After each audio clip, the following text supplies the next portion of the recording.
যুবকরা যদি নামাজি হয়ে যায়, চলো মনে উঠলো বলেই দিই, তুমি জানো না যুবক সেজদায় কি রাখা আছে? যুবক যখন সেজদায় যায় সুবহান রাব্বিয়াল আলা বলে, আলা সুবহান রাব্বিয়াল আলা, আল্লাহ উপর থেকে চিৎকার দিয়া বলে সাব্বাহতানি সাব্বাহতুক, তুই আমাকে পবিত্র বললি আর তুই অপবিত্র থাকবি, এটা হইতে পারে না, তুইও পবিত্র, গুনাহ মাফ।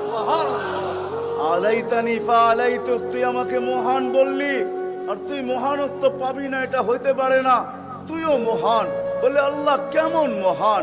বলে তোর জন্য আরশের নিচে গ্যালারি এখনই ঠিক করতেছি, তোকে আরশের নিচে আমি ছায়া দিব, একটা গ্যালারি দিব তোকে, হ্যাঁ সুপার ডিলাক্স গ্যালারি, যেখানে তুমি বসবে যা চাবে তা পাবে, খাইতে থাকবে আর হিসাব কিতাব দেখতে থাকবে।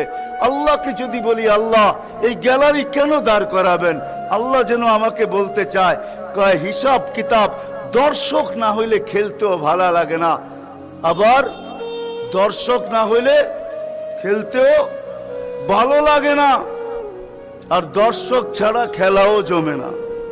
আল্লাহ বলে তোকেদেরকে দর্শক বানাবো, কেন হিসাব কিতাবও তো একটা খেলা, ঠিক না? কি বলেন?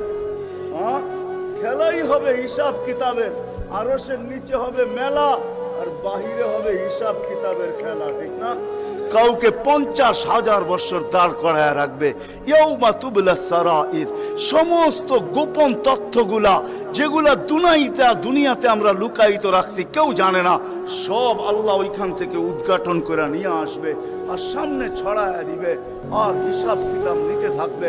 50,000 বছর দাঁড় করায় রাখবে। লা ইয়াজাল কদম আবদিন